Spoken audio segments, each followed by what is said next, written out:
मानव के जाने के बाद सिया लगातार उस बारे में सोचने लगी। मानव के कहे गए हर एक शब्द को ध्यान में रखते हुए उसने एक डिसीजन लिया। इसके लिए उसे पूरा दिन लगा, पर आखिरकार उसने हिम्मत करके एक फैसला कर लिया था। वही इन सब में कब रात हो गई पता ही नहीं चला। जब घर में काम कर रहे सर्वेंट ने सिया को नीचे खाना खाने के लिए बुलाया, तब जाकर उसे समय का एहसास हुआ। उसने सर्वेंट से कह दिया था, जब मानव आ जाएगा तब हम दोनों एक साथ खाना खाएंगे। उसके बाद मानव के सर्वेंट वहां से चला जाता है। उसके जाने के तुरंत बाद सिया जल्दी से वॉशरूम जाती है। फटाफट से फ्रेश होकर अपने नाइट सूट को पहन लेती है। तब तक विला के बाहर बहुत सारी गाड़ियों की आवाज आती है, जिसे सुनकर सिया को पता चल जाता है कि खड़ूस मानव आ गया है। इसलिए वह फटाफट तैयार होकर नीचे चली जाती है। वहीं दूसरी ओर मानव भी आ चुका था और उसे पता था कि सिया ने अब तक खाना नहीं खाया होगा। इसलिए उसने तुरंत अपने कमरे में जाकर कपड़े चेंज कर लिए और वह भी नीचे आ गया। तब तक सारे सर्वेंट्स ने खाना डाइनिंग टेबल पर अरेंज कर दिया था। सिया भी वहीं बैठकर उसका इंतजार कर रही थी। वह भी जल्दी से आकर अपनी कुर्सी पर बैठ जाता है। उनके बैटरी सभी सर्विस उन्हें खाना परोसते हैं। उनके खाना परोसने के बाद मानव उन्हें वहां से चले जाने का इशारा करता है। सर्वेंट तो इसी का इंतजार कर रहे थे।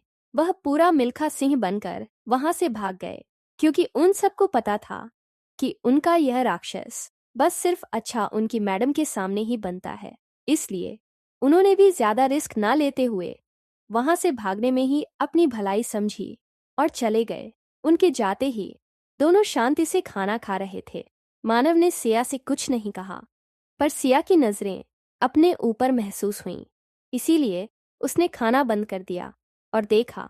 फिर उसे पूछा, बोलो क्या बोलना है? जिस पर सिया तुरंत बोली, मैंने डिसीजन ले लिया है कि मुझे क्या करना है। जिस पर मानव ने पूछा, और वह क्या है? सिया ने कहा, मैं एक बार दादाजी से मिलकर आना चाहती हूँ। जिसे सुनकर मानव अपना सिर हिलाता है और खाने का अगला बाइट लेते हुए कहता है, ठीक है, हम कल हॉस्पिटल चलेंगे। जिस पर सिया सवाल करते हुए पूछती है, पर हॉस्पिटल क्यों? मानव बहुत शांत तरीके से कहता है, मिस्टर ओल्ड्राव की तबीयत अचानक खराब हो गई थी, इसीलिए उन्हें वापस से हॉस्पिटल में एडमिट कराया गया है। यह बात वह बहुत आसानी से बता रहा था, जैसे अखबार में किसी चीज की एडवर्टाइजमेंट पढ़ रहा हो। पर उसकी बात सुनकर तो सिया की हालत खराब हो गई। सिया का ऐसा रिएक्शन देखकर मानव उसी तरह कहता है, ज्यादा रिएक्ट करने की जरूरत नहीं है। जल्दी से अपना खाना खत्म करो और सोने चले जाओ। सुबह हम तुम्हारे दादाजी से मिलने चलेंगे। सिया को पता चल गया था कि आज खड़ूस का मूड ठीक नहीं है, इसीलिए उसने भी उसे नहीं छेड़ा और चुपचाप कैसे तैसे खाना खत्म कर लिया।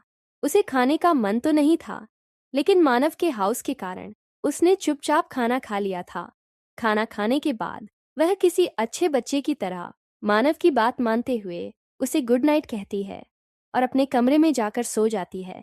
उसके जाते ही मानव भी वहां से उठकर स्टडी रूम में चला जाता है और देर रात तक लगातार काम करने लगता है। यह मानव की पहले की आदत थी कि वह लगातार काम करता रहता था। सिया के आने से पहले तो वह कभी महीना महीना घर ही नहीं आता था, क्योंकि मानव का परिवार ज्यादा बड़ा नहीं था। उसके मॉम डैड की डेथ और उसके फैमिली के बाकी मेंबर की भी डेथ एक बहुत बड़े कार एक्सीडेंट में हो गई थी। परिवार के नाम पर सिर्फ उसके पास उसकी दादी और दादाजी थे, जिन्होंने उसे बड़ा किया। पर उस हादसे के बाद मानव पूरी तरह से बदल गया। उसने बहुत कम उम्र में ही बिजनेस संभालना शुरू किया था और इसी के साथ दुनिया को देखते हुए एक मासूम सा बच्चा कब मानो बजाज बन गया। वह मानो बजाज, जिसे लोग पत्थर दिल कहते हैं, मौत का देवता कहते हैं, उसके नाम से ही लोग कांपते हैं। पर जब उसके जीवन में सिया आई, तब से बहुत सी चीजें बदल गईं। उसे सिया के आने के बाद घर क्या होता है, इसकी थोड़ी बहुत फीलिंग आ रही थी, पर बेचारा पुरानी आदत का मारा था, इसीलिए उसे अपने काम को ज्यादा देर तक खुद से दूर नहीं रखा गया। करीबन रात के 2:00 तक उसने काम किया। फिर समय देखकर उसने अपना लैपटॉप बंद किया और सिया के कमरे में चला गया, जहां वह देखता है कि सिया शांति से सो रही थी। यह देखकर वह कुछ देर तक सिया को देखता है और फिर अपने कमरे में चला जाता है। बेड पर लेट जाता है। उसे नींद नहीं आ रही थी, पर वह खुद को जबरदस्ती सोने के लिए मजबूर कर रहा था। वह करीबन 5:00 बजे के आसपास उठकर तैयार हो जाता है और सिया के कमरे में जाकर सिया को भी उठा देता है। उसके साथ जॉगिंग वर्कआउट करने के लिए उसे जबरदस्ती अपने साथ ले जाता है, क्योंकि इन सब की सिया को सख्त जरूरत थी। या नबी मन मारकर अपना वर्कआउट कंप्लीट किया और फिर दोनों जल्दी से तैयार होकर नाश्ते के लिए नीचे आ जाते हैं। इस वक्त सिया ने एक वाइट कलर की मिनी स्कर्ट पहनी हुई थी, जो उसके घुटनों के लेवल तक थी। उसने अपने बालों को खुला छोड़ा हुआ था, गले में छोटी सी चैन, पैरों में स्नीकर्स, हाथ में वॉच, चेहरे पर मेकअप के नाम पर बस काजल और लिप बाम, पर फिर भी वह किसी खिले हुए गुलाब की तरह लग रही थी।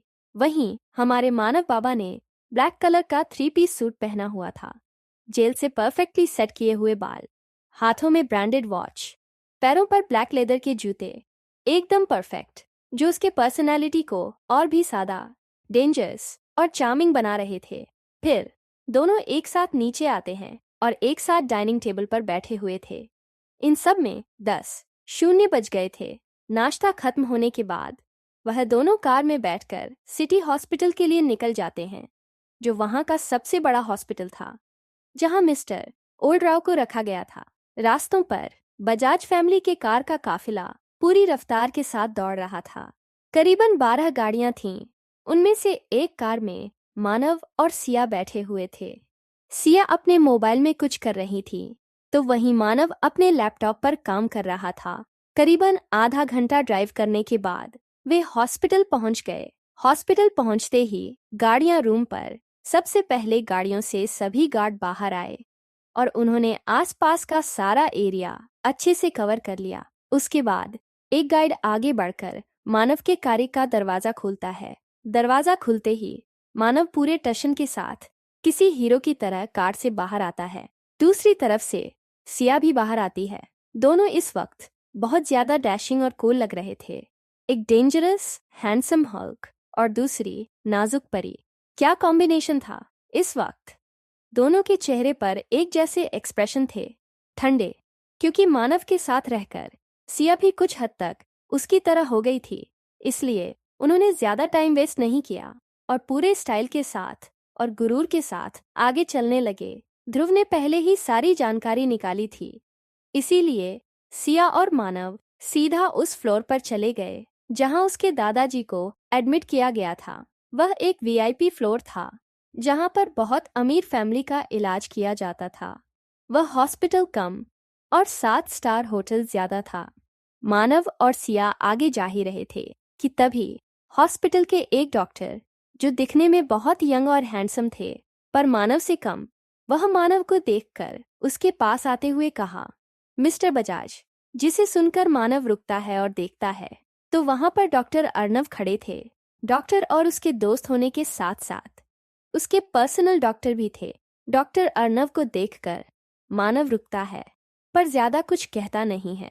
अर्नव जल्दी से आगे आकर उन्हें ग्रेट करते हैं। मानव बस अपना सिर ही हिलाता है। उसके बाद दोनों किसी चीज को लेकर बात करने लगते हैं। यह देखकर सिया मानव के हाथ को हल्का सा खींचते हुए कहती है, खड़ूस, तुम इनसे बात करो, तब तक मैं दादाजी से मिलकर आती हूँ। जिस पर मानव कुछ सोचते हुए कहता है, ठीक है, तुम जाओ, मैं आता हूँ थोड़ी देर में।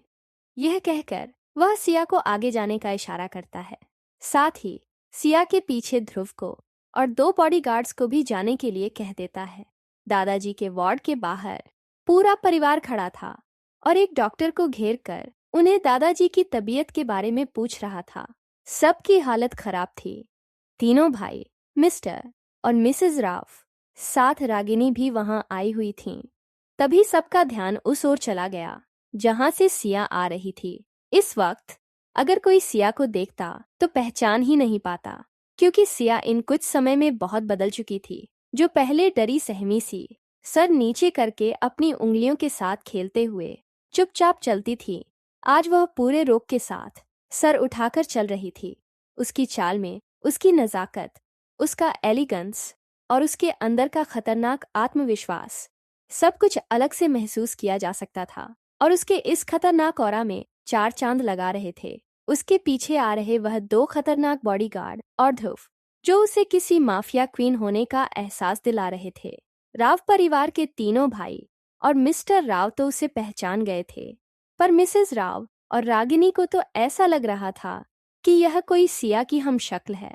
तभी सबका ध्यान रागिनी की आवाज से टूटा, जो चौंक में कहती है, क्या यह वही सिया है, वह गांव की सिया? अब तक सिया भी उनके पास पहुंच चुकी थी और उसने रागिनी का सवाल भी सुन लिया था, पर उसने कुछ नहीं कहा और सीधा डॉक्टर की ओर देखते हुए कहती है, डॉक्टर, मेरे दादाजी कैसे हैं?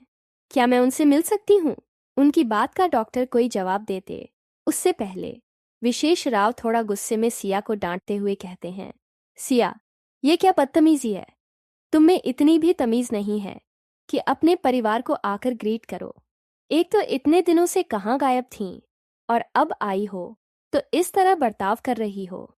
उस दिन भी जब तुम्हारे भाई और पापा तुम्हें लेने आए थे, तब तुमने इनकी इंसल्ट की और अब तुम इस तरह मुझे इग्नोर करके मेरी भी इंसल्ट कर रही हो। तुम्हें पता है इन सब की वजह से तुम हमारे परिवार का कितना नाम खराब कर रही हो। तुम्हारी वजह से हमारी कितनी रेपुटेशन खराब हो गई है। वह बस ऐसे ही सिया को कुछ ना कुछ कहे जा रही थी, क्योंकि उन्हें यह बात बिल्कुल भी अच्छी नहीं लग रही थी कि सिया उन्हें इग्नोर कर रही थी, क्योंकि सिया हमेशा जब भी उन्हें मिलती थी उनके पास आकर उनसे बहुत प्यार से, विनम्रता से बात करती थी, चाहे वह सिया से कैसे ही बात करें या उसे इग्नोर करें। पर सिया हमेशा उन्हें बहुत प्यार से देखा करती थी। पर आज उनके नज़रों में वह प्यार नहीं था और ना ही उसके हर को, तो हमें उसे वह प्यार पाने की तड़प देख रही थी। इस बार सिया कुछ अलग लग रही थी। ना ही उसने उनकी ओर एक नज़र देखा, ना ही उनसे बात करनी ज़रूरी समझी। वह सीधा डॉक्टर से बात कर रही थी, उन सबको इग्नोर करके। और यह सिर्फ मिसेस राव को नहीं, उन तीनों भाइयों को भी बहुत चिढ़ मच रही थी कि सिया उन्हें इग्नोर कर रही है। वह सब अपनी जलन में इतने डूबे हुए थे कि उन्हें कुछ समझ में नहीं आ रहा था, पर उन्हें इसमें से बाहर लाने वाली सिया की ठंडी आवाज़ थी, जो मिसेस राव को देखते हुए अपनी ठंडी आवाज़ में कहती है, मिसेस राव, आप मुझसे कुछ कह रही हैं।